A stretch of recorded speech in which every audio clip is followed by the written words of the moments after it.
Hi అండి. ఈరోజు మనం చూస్తున్నటువంటిది మామిడి తోట అండి. ఇప్పుడు మీరు స్క్రీన్పై చూస్తున్నటువంటి మామిడి తోట అయితే సేల్కి రావడం జరిగిందండి. ఈ మామిడి తోట వచ్చేసరికి 3 ఎకరాల 90 సెంట్లు అనమాట. ఈ తోట వయసు సుమారుగా ఒక 15 సంవత్సరాలు 16 సంవత్సరాల వరకు ఉండవచ్చండి. బంగినపల్లి మామిడి తోట అనమాట. బంగినపల్లి సాయిల్ వచ్చేసరికి రెడ్ బ్లాక్ లైట్ మిక్స్ అయి ఉంటుందండి. ఎక్కువ రెడ్ ఉంటుంది. ఈ బిట్ వచ్చేసరికి ఆంధ్రప్రదేశ్ ఎన్టీఆర్ డిస్టిక్ నియర్ ఖమ్మంపాడు అండి. ఖమ్మంపాడుకి దగ్గరలో ఉంటుంది. NH-30 నేషనల్ హైవే నుంచి సుమారుగా ఒక 2 కిలోమీటర్లు లోపలికి మట్ రోడ్ అయితే ఉంటుందండి. ఈ మట్ రోడ్డు మనం డైరెక్ట్గా బిట్ దగ్గరకు వెళ్ళిపోతుంది. పెద్ద రోడ్డేనండి, 40 అడుగుల రోడ్డు ఉంటుంది. కార్ వెళ్ళిపోతుంది బిట్లోకి. దీనికి బోర్ కనెక్షన్ అయితే లేదండి. బోరు లేదు, కరెంట్ కనెక్షన్ కూడా లేదు. ఫెన్సింగ్ కూడా లేదండి. ఫెన్సింగ్ కూడా వేసుకోవాల్సి ఉంటుంది. మొత్తం మామిడి తోట అనమాట.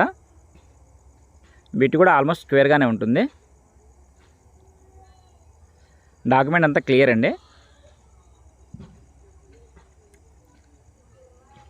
ప్రజెంట్ ఈ బిట్ని రెడ్డీస్ హోల్డ్ చేసి ఉంచారు.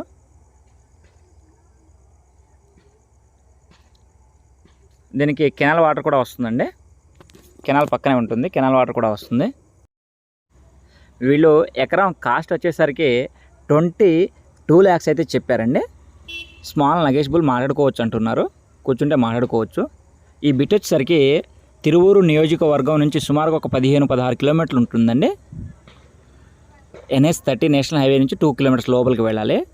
అదే విజయవాడ నుంచి అయితే సుమారుగా ఒక 60 కిలోమీటర్లు 1-2 అటు ఇటుగా ఉండవచ్చు. అంత దూరం అయితే విజయవాడ నుంచి ఉంటుందండి. ఇటు విషనపేట నుంచి కూడా ఒక 15 కిలోమీటర్ల వరకు ఉంటుందండి. బిట్ అయితే రోడ్ ఫెసిలిటీ బాగుంటుంది.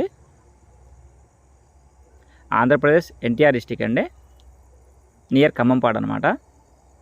కావాల్సిన వారు స్క్రీన్పై ఉన్నటువంటి మా నెంబర్ను సంప్రదించగలరు. డాక్యుమెంట్ అంతా క్లియర్ అండి.